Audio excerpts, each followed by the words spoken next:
नमस्कार, स्वागत है आपका। आप देख रहे हैं द न्यूज और मैं रानी गुप्ता आपके साथ। एक बार फिर से खूंखार आतंकवादियों को लेकर के मोदी सरकार बड़े एक्शन प्लान की तैयारी कर रही है। दरअसल जो आतंकवादी कश्मीर में सक्रिय भूमिका में थे और कई सारे उन्होंने घटनाओं को अंजाम दिया और उसके बाद वो पीओके में जा करके छिप गए, तो ऐसे आतंकवादियों के खिलाफ अब वहां की प्रशासन सख्त कार्रवाई की जा रही है। कहा जा रहा है कि उनकी जो प्रॉपर्टी जम्मू कश्मीर में है उसकी कुर्की की तैयारी हो रही है। आपको बता दें कि ये बात खुद जम्मू कश्मीर के जो डीजीपी हैं दिलबाग सिंह, उनके द्वारा स्वीकार की गई है। उन्होंने एक प्रेस रिलीज के दौरान ये कहा है कि कैसे इनकी लिस्ट बनाई गई है और जो पीओके में आतंकवादी छिपे हैं, अगर वो यहां पर लौटते हैं तो वो सलामती भी नहीं बचेगी और साथ ही उनकी जो संपत्ति यहां पर है उसे एक एक करके कुर्क किया जाएगा। आपको बता दें कि इससे पहले भी केंद्र सरकार के द्वारा आतंकवादियों के खिलाफ कई सारे एक्शन प्लान देखने को मिले, जहां पर कई बड़े बड़े आतंकवादी जो कि अभी भी पाकिस्तान और पीओके में होते हुए सक्रिय है और कई बार उन्होंने जम्मू कश्मीर में इस तरीके की घटनाओं को अंजाम देने का प्रयास किया, उसको भारत सरकार जो है गिरफ्तार कर रही है, उनकी संपत्तियों को चोट पहुंचा रही है ताकि आर्थिक रूप से वो कमजोर हो पाए। हालांकि इस कार्रवाई के बीच जो है कई सारे जम्मू कश्मीर के नेता, फिर चाहे वो महबूबा मुफ्ती हो या फिर फारूक अब्दुल्ला हो, इनके रिएक्शंस भी देखने को मिले और कईयों ने तो ये तक कहा कि ये जो कार्रवाई की जा रही है कुर्की की, वो पूरी तरीके से गलत है। सरकार जो है जानबूझ करके ऐसे लोगों को निशाना बना रही है। आपको बता दें कि भारत के अंदर कई सारे ऐसे भी लोग पकड़े गए जो कि सरकार के अधीन में काम करते हैं, लेकिन वो जासूसी पाकिस्तान की खुफिया एजेंसी के लिए करते हैं। इनको पहचाना गया और उनको नौकरी से बर्खास्त भी किया गया था। अब इसको लेकर के महबूबा मुफ्ती ने बकायदा ट्वीट किया था और उन्होंने ये कहा था कि सरकार जानबूझ करके ऐसे लोगों को निशाना बना रही है और उन पर झूठा आरोप लगाते हुए उन्हें बर्खास्त कर रही है और ये कोई मुद्दा है ही नहीं। बेरोजगारी की इतनी कमी है, इसके बावजूद सरकार नौकरी से लोगों को बर्खास्त कर रही है। बहरहाल अगर हम बात पीओके में छुपे आतंकवादियों की करें तो को लेकर के अब सरकार जो है वो एक्शन मोड की तैयारी कर रही है।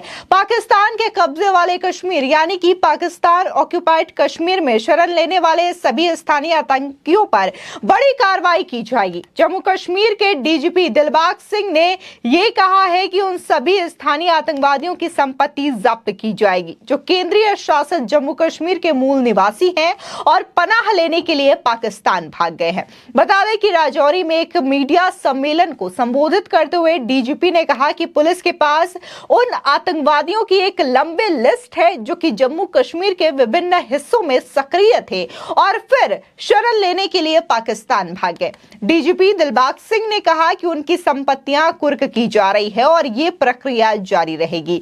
इन आतंकियों पर कड़ी नजर रखी जा रही है क्योंकि ये एलओसी के पार बैठकर आतंकवाद को बढ़ावा देते रहते हैं। डीजीपी ने कहा कि उन आतंकवादियों के लिए कोई दया नहीं होगी। अगर उन्होंने वापस आने की कोशिश भी की तो उन्हें मार दिया जाएगा। ये लोग जम्मू कश्मीर में आतंकवाद को पुनर्जीवित करने की कोशिशों के पीछे है।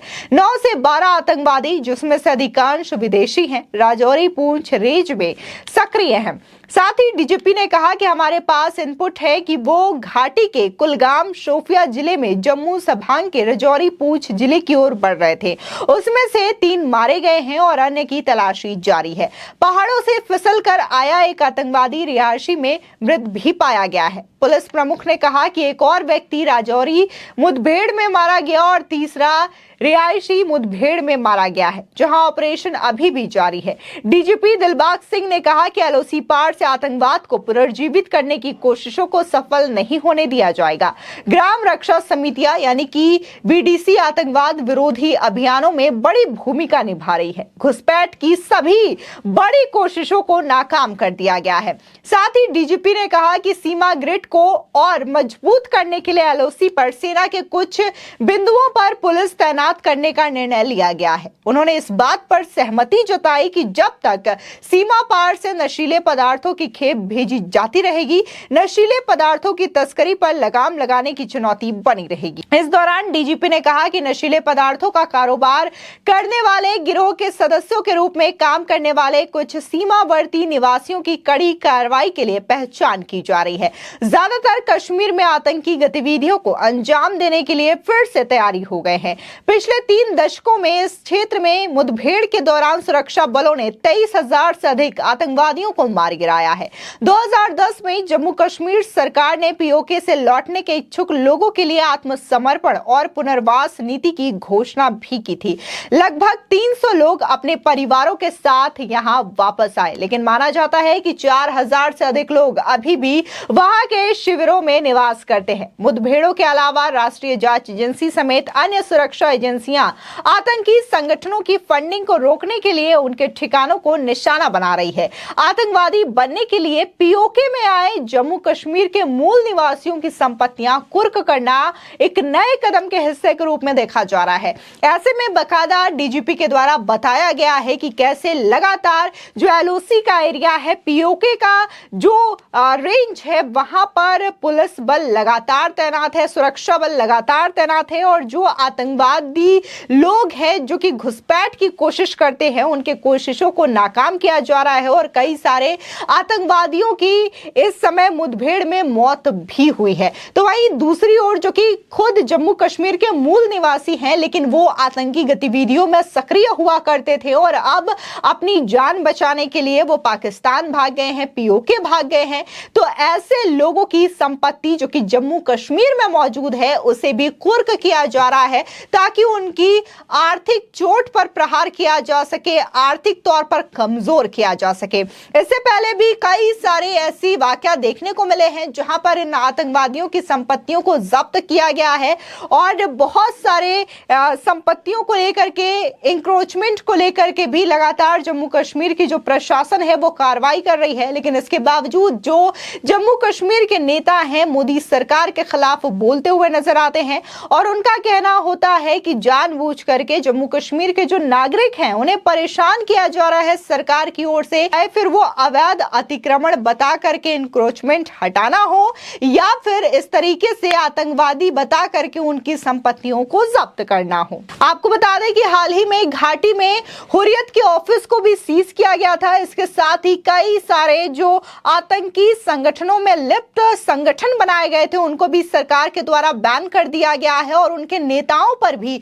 सरकार की ओर से सख्त कार्रवाई की जा रही है। बता दें कि जम्मू कश्मीर की तस्वीर साल 2019 से बिल्कुल बदली हुई नजर आ रही है, जब से वहां पर धारा 370 हटा दिया गया है। हालांकि जब धारा 370 केंद्र मोदी सरकार के नेतृत्व में हटाई जा रही थी, तब भी इसका जो विरोध है वो विपक्ष के द्वारा किया गया था और विपक्ष का ये कहना था कि धारा 370 जम्मू कश्मीर से हटाई जा रही है, इससे वहां के नागरिक परेशान होंगे और सरकार की दखलंदाजी ज्यादा होगी। लेकिन अब वहां की तस्वीर देखें तो वहां पर लोग बेहद खुश दिखाई दे रहे हैं। हाल ही में भारत में G20 का आयोजन किया जा रहा है और विदेशों से जो मेहमान आ रहे हैं उन्होंने बाकायदा जम्मू कश्मीर के टूरिज्म का लुत्फ भी उठाया है और वहां पर वो जो वहां की ट्रेडिशनल चीजें हैं उसको देखते हुए, यूज करते हुए भी नजर आए हैं। और वहीं अगर हम 15 अगस्त की बात करें और यहां पर भी 15 अगस्त की जो झलक थी वो जम्मू कश्मीर में देखने को मिली,